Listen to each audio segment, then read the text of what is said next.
Ako si Maria at ito ang aking kwento.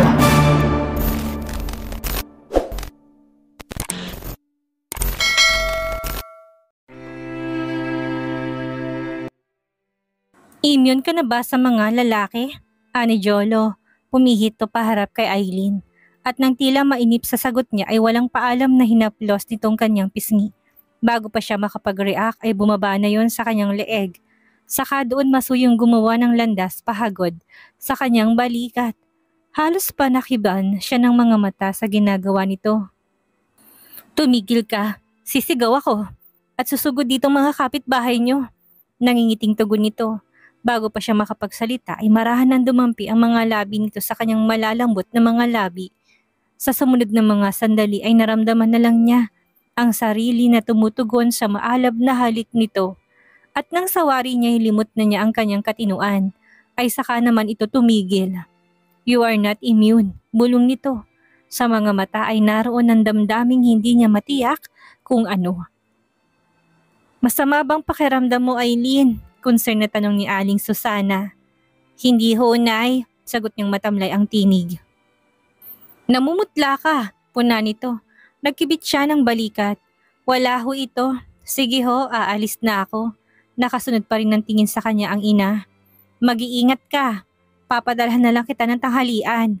Nakalabas na siya ng pinto ay humabol pa to.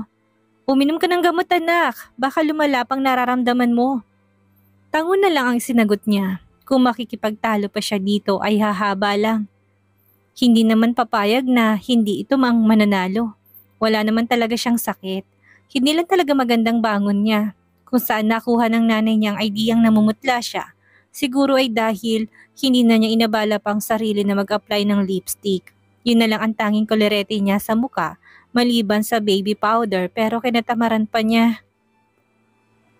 Pumara siya ng tricycle at habang daan ay ilang beses siyang bumuntong hininga.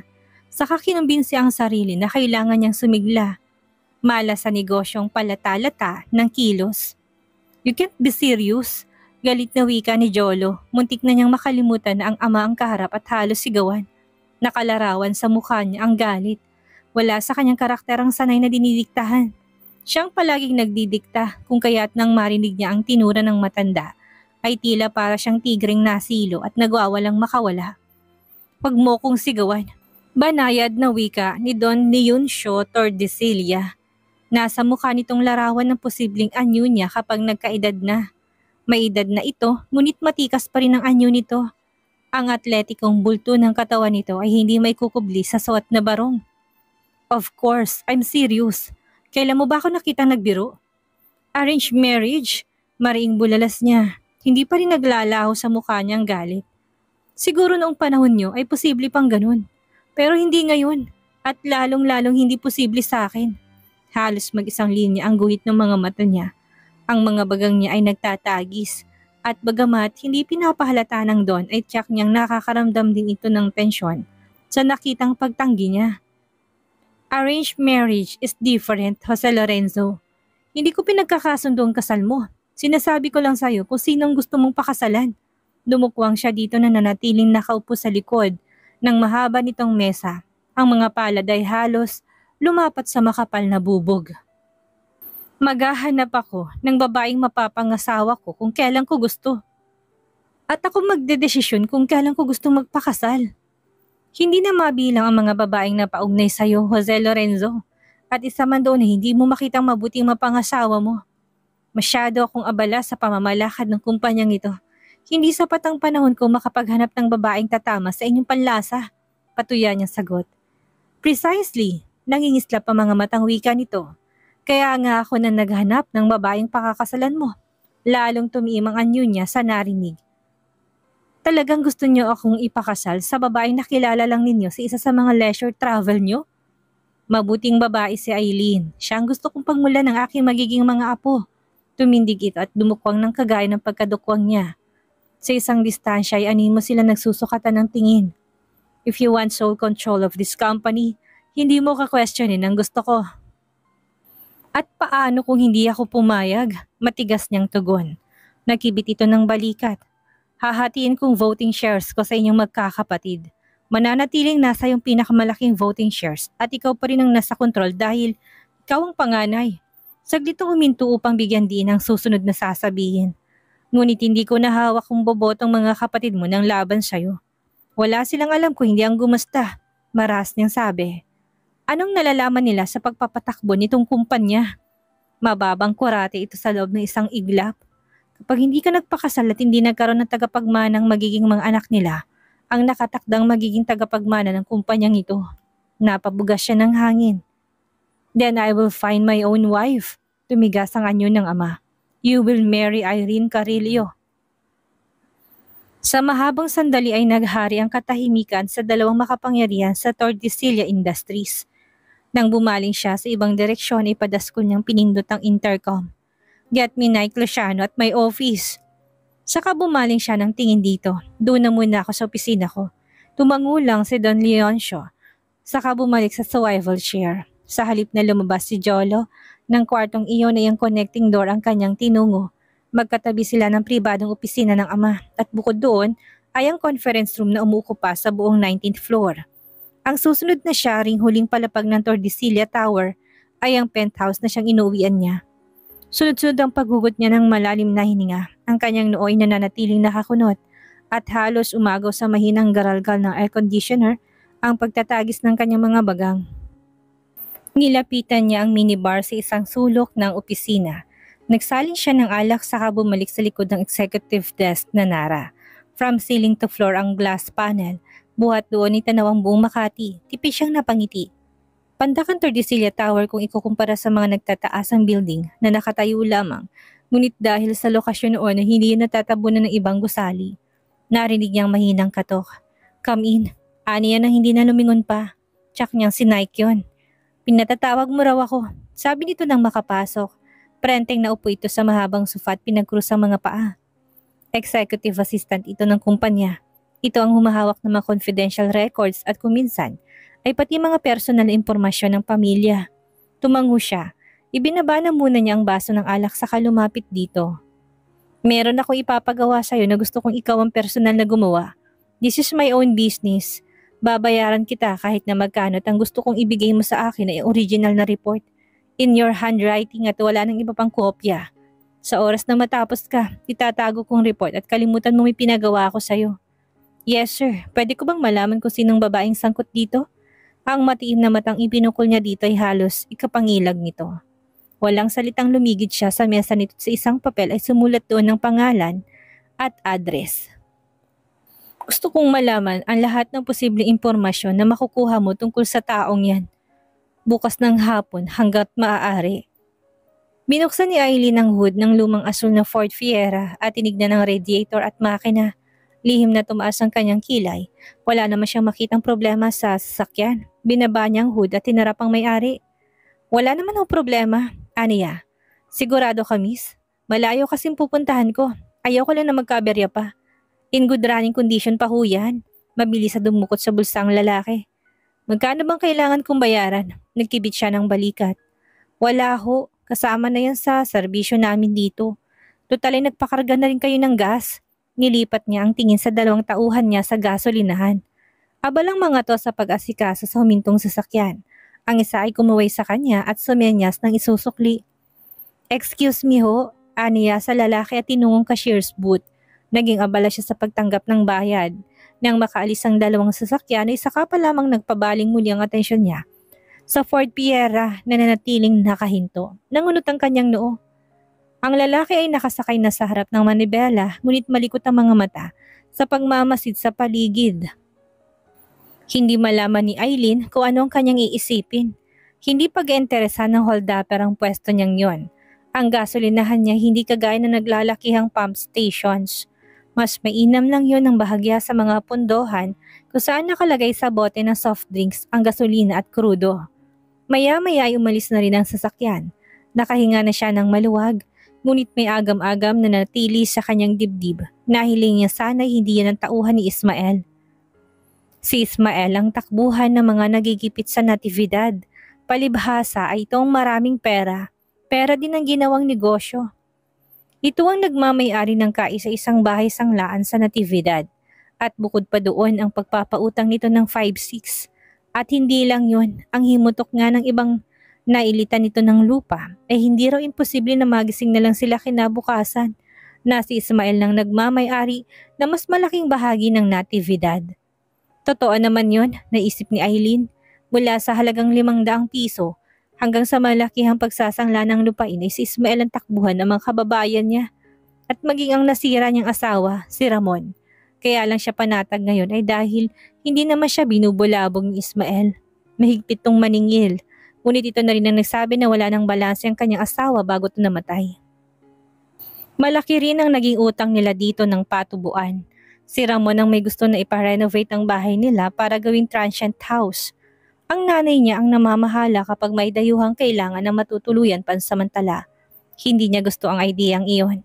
Pakiramdam niya, nawawalan sila ng privacy kapag may mga taong tumutuloy doon. Ang ginawa ni Ramon ay hinati ang bahay. Sa likod ng daan nila at ang tanging kusinang nakashare sa mga guest. Ang sala ay ginawa ng receiving area. Sa isang banda ay tama rin ang naging desisyon ni Ramon. Malaking tulong din sa kanila ang paminsan-minsang kinikita ng mga kwarto. At dahil masarap maglutong nanay niya, pati pagkain ng mga to ay sa kanila na inaasa. Nang mamatay si Ramon, sa kanya napuntang lahat ng pag-iintindi ng mga gastusin sa bahay. 4 pang nakababata niyang kapatid. Lahat ay nagsisipag-aral. 2 ang nasa high school at 2 sa elementarya. Ilang pasukan na lang ay tinutuntong na sa college ang sumunod sa kanya. Ngayon pa lang ay naghihigpit na sila ng sinturon. Hindi naman niya gustong hindi makapag-aral si Eliza. Hindi niya gustong magaya sa kanyang mga kapatid na hindi nakapag-college. Igagapang at igagapang niya ang mga kapatid para lang makatapos sa mga to sa pag-aaral. Hindi rin naman niya gustong makapag-asawa ng maaga. Noon, kahit vocational course ay gusto niyang makapag-aral. Alam niya walang mangyayari kung tatangal lang siya sa bahay at maglalaba maghapon. Dayo si Ramon sa natividad. May hinahanap na bahay ng kaibigan at siya ang natsyempohan na pagtanungan dahil kasalukuyan siya nagwawalis ng bakuran. Tatay pala niyang hinahanap. Nagulat pa ito nang malamang may 3 buwan nang namatay ang kanyang ama. Asikasong-asikaso to ng nanay niya. Gusto naman niyang mapaingos. Nainis siya tuwing mahuli tong mataman ng tingin sa kanya. Hindi siya nakatiis ay inirapan niya to. Tiyempo namang nahuli ng kanyang inang ginawa niya. Mabilis siya nitong sinikreto sa kusina. Ano ka ba, Eileen? Pigil ang galit sa tinig ng ina. Magpakita ka ng maganda doon sa tao. Umismid siya. Paano ko pakikitaan ng maganda yun eh? Kung makatingin ay parang nula nakakita ng babae. Namamalisyosohan ho ako.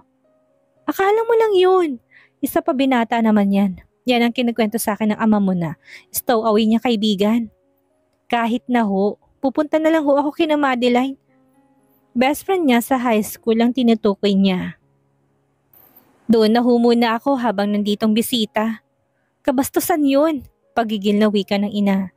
Wala nga siyang nagawa. Sa ilang araw na pagtigil sa kanila ni Ramon, ay napilitan siyang asikasuhin din ito. Lalo na't walang nanay niya na abala sa pagtitinda ng gulay sa palengke. At nakita niya na hindi naman pala ito nakapakabastos. Pinagpalagay niyang hindi lamang siya marahil sanay sa mga ganong pagtiting na natatanggap kaya siya naasiwa noong una. Nang makagaanan niya ito ng loob ay nakalimutan na niya iyon. Ngunit nagulat pa rin siya nang sabihin nito na gusto siyang pakasalan nito. Pag-aaralin kita, Eileen, kung yun ang gusto mo. Matigas siyang umiling. Hindi ko ipagpapalit sa anuman ang bagay ang kalayaan ko.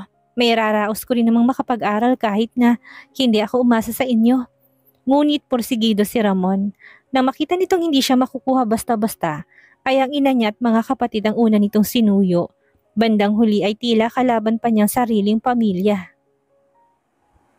Sa mga oras na yon ay walang ibang mapagsasabihan ng sama ng loob kung hindi si Madeline. Ngunit wala si Madeline. Nasa Maynila ito at nag-aaral sa kolehiyo. Sa loob ng 1 buwan ay mabilis siyang napakasal kay Ramon. Tila siya dahong tinatangay ng agos ng tubig. Tinanggap na lang niya, ganun ang kapalaran niya. Pinag-aral siya nito subalit hindi niya na ginusto pang mag-aral. Kakakasal pa lang nila at nataon namang pinagbili ang garahe ng malapit sa kabayanan. Maganda ang pwesto, sabi ni Ramon. Ang naitatabi nitong pera ay sapat para bilhin yon. Maalam ito sa pagmemekaniko, pati siya ay nag-iinteresado. Lalo na't nagsimulang lumayong loob niya sa ina. Mas ginusto niya magpursige na paunlari ng maliit na negosyo nilang mag-asawa. Dahilan yon para hindi niya palaging nakakasama ang kanyang ina at ramdam marahil yun ni Aling Susana. Ang katwiran nito'y mabuting asawa naman si Ramon. Tama naman doon ang kanyang ina. Pinakibit-balikat na lang niya ang nararamdamang sama ng loob na kung hindi dahil dito ay hindi pa sana siya nakapag-asawa. Wala pang isang taon ay nakita niyang senyales ng paghina ng katawan ni Ramon. Ngunit likas itong masipag. Hindi nito iniinda ang sakit na nararamdaman. Abala silang pareho kung paano mapapaunlad ang maliit na negosyo. Nang makaipong muli ay ang renovation naman ng kanilang bahay ang binigyang pansin nito. Eksaktong 2 taon ng kanilang pagsasama ay naging transient house ng kanilang solar. Kung meron man sigurong nakapansin na hindi pa sila nagkakaanak, ay walang nagsasatinig ng pagtataka sa mga ito. Imposibleng asahan niyang bagay na yon at tila hindi rin ito interesado doon. Nung una ay pinagtakhan niya ang kawalang interes nito na hingin sa kanyang karapatan bilang asawa. Ngunit ilang gabing makalipas ang kanilang kasal ay nagtapat ito. Wala itong kakayahang makipagtalik. Nagkaroon ng aksidente na siyang dahilan para mapinsalang kakayahan nito. Naawa siya dito, ngunit hindi niya maisip kung dapat bang ipagdiwang niya yon kung para sa ganang sarili. Ipinagpapasalamat na lang niya hindi siya kagaya ng ibang babaeng likas na mapaghanap, kagaya nga ng tinutukso sa kanya ni Madeline. Mas nasisiyahan siya sa company ni Ramon. Sa paglipas ng mga araw ay naging magkaibigan sila. Nakalimutan niyang hinanakit na napilitan lamang siyang mag-asawa. Baliwala sa kanya kung hindi nito kayang ipagkaloob ang bagay na yon. Para sa kanya, ang sex ay pagbibigay karapatan sa asawang lalaki at hindi ang paghahanap sa mismong pangangailangan niya. Tanghali kinabukasan ay pumarada sa compound ng Tordesillas Industries ang asul na Ford Fiera. Kinuha ni Nike ang folder. Naroon ang ilang bond paper na kinasulatan ng impormasyon na ipinakalap sa kanya ni Jolo. Nasa scratch pa yon at kagaya ng nais nito ay yun ang ibibigay niya. Wala si Jolo, nasa isang board meeting. Matapos sumingi sa sekretarya ng isang sobre, ay maingat niya ipinasok niya doon ang papel saka isinelyo. Mahigpit ang bili niyang mapasa kamay ni Jolo ang papeles na yon bago matapos ang office hours. Nang gabing iyon ay sa mansyon ng mga Tordesillas sa San Juan, umuwi si Jolo. Bumubungad pa lang siya sa salay, sinalubong na siya ng mayordoma at sinabing naghihintay sa kanya si Don Leoncio. Nagtuloy siya sa study room nito, nakanugnog lang ng malaking buluwagan. Hindi na niya pinansin ng nagmamadaling hakbang ng 2 nakababatang kapatid. Sa pagtatalo lamang mauuwi kung papansinin niyang mga to. Sa gayak pa lamang ay madali nang mahulaan kung saan ang lakad ng mga ito. Sa disco, ang mga irresponsable niyang kapatid na walang ibang nais gawin kung hindi magpakaligaya sa hilig ng katawan. Isa man sa mga ito ay walang interes na alamin ang takbo ng negosyo ng pamilya. Napailing na lang siya. Alam niyang blackmail ang ginagawa ng ama. Hindi talaga siya papayag na mapunta sa mga kapatid ang kontrol ng kumpanya.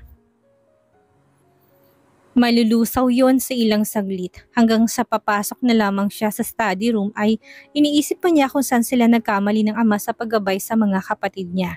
Maaga silang naulila sa ina. 4 silang magkakapatid at ang sumunod sa kanya ay bata ng 7 taon. 2 taon ang pagitan ng mga ito. At ang kaisa-isang babae, si Ria, na siya pang bunso sukat nag-asawa ng maaga, gayong nag-aaral pa. At dahil nga hindi ito handa sa buhay may asawa ay hindi rin nagtagal ng pagsasama. Ngayon ay buhay dalaga na naman ito. Pinagpapasalamat na lang nilang hindi ito nagkaanak at nang wala ng inosenteng nilalang na magsasuffer sa failure marriage nito. Sa isang tingin ay madaling makikita na wala talagang pag-asang ibibigay sa sino man sa mga kapatid niyang pamamahala ng kumpanya. At hindi niya yon talagang mapapayagan hanggang kaya pa niyang pamahalaan yon. Nakapagdesisyon ka na bang sundin ang utos ko? Tanong ng ama habang papalapit siya dito. O baka naman ang pinaghahandaan mo'y kung paano makipagtalo sa mga kapatid mo, kung paano pamamahalaan ng Tordesillas Industries kapag wala na ako. Sa halip na maupoy na natili siyang nakatindig sa harapan nito, may kasiyahan pang sumalit sa isip niya sa itsurang iyon na tila nakatingala sa kanya. Pailing-iling na tumitig siya dito. This Aileen Carillo, ang babaeng gusto niyong pakasalan ko ay mekaniko sa isang maliit na gasolinahan sa bayang napuntahan niyo. High school graduate at wala nang iba pang mas mataas na pinag-aralan. Socially, alam nating parehong hindi siya bagay sa mundong ginagalawan natin. Hindi naman ninyo siguro gugustuhin mapahiya siya o ako sa gusto niyong mangyari. Sinasabi ko na nga ba't magpapaimbestiga ka? Napangiti ito ngunit maya-maya lang. Ang ngiti ay nauwi sa pagsimangot. Panlabas lamang ang nakikita mo, Jose Lorenzo. Hindi lang ako nakakita kay Eileen. Ang mga kaibigan ko'y malaki ang paghanga sa kanya. She's a cultured woman. Ganun pala, bakit hindi ang isa sa inyong manligaw at magpakasal sa kanya? Papilo sa pong sagot niya. Biyudo rin naman ang mga kaibigan niyo. Jolo, nasa tinig nitong pagtitimpi ng galit. Papa, nang makilala niyong babae niyan, distress kayo. Sira ang inyong kotse at sa palagay niyo ay wala kayong pag-asa, lalo't 5 araw pang inyong ipaghihintay para idating ang parts na kailangang maikabit sa kotse niyo. By that time, kahit na sinong makakabuo ng isang pangungusap ay papalagay na ninyong kulturado. Kaswal na ilapat nitong likod sa sandalan ng upuan. Pinili ko manatili ng ilang araw sa Natividad matapos ko makilala si Mrs. Carillo. Hinanap nitong mga mata niya. Alam mo, kaya ko magpa-deliver ng parts na kailangan ng sasakyan ko sa loob ng 1 araw kung ginusto ko lang. Isa pa yun, nalilito niyang wika. Hindi niya malaman kung paano susuko sa labang iyon ng kanyang ama. Nagpakasal si Mrs. Eileen Carillo noong 18 pa lamang sa lalaki higit sa dobling edad sa kanya. Biyuda na siya ngayon. Anong masama kung mag-asawa siyang muli? Katuwiran nito. Alam mong para sa akin ay nanatiling sagradong isang kasal. Pero kung patay ng isa, natural lamang na malaya nang naiwan. At huwag mo ring sasabihin sa akin ng mga babaeng napaugnay sa'yo ay walang mga nakaraan. Jose Lorenzo, ang iba sa kanila, mas tama yatang sabihin ko ang nakakarami sa kanila ay kagaya mong marami na ring eksperyensya. Marasyang napabuntong hininga. Wala kayong pakialam kung silang gusto kong babae, Papa. I want my woman experience and sophisticated. Hindi yung mga tila sanggol na tila kailangan ng gustong pag-aalaga. At sa palagay mo, hindi ko alam yan? Hindi napapasukong wika nito. Hindi nalalayo si Eileen sa mga babaeng nagdaan sa buhay mo. Hindi siya kasing inosente ng kagaya ng inaakala mo. Bagsak ang balikat na napailing siya. Kung ganyan katindi ang pagkagusto niyo sa babaeng yun, bakit hindi kayo magpakasal sa kanya? Padabog na wika niya.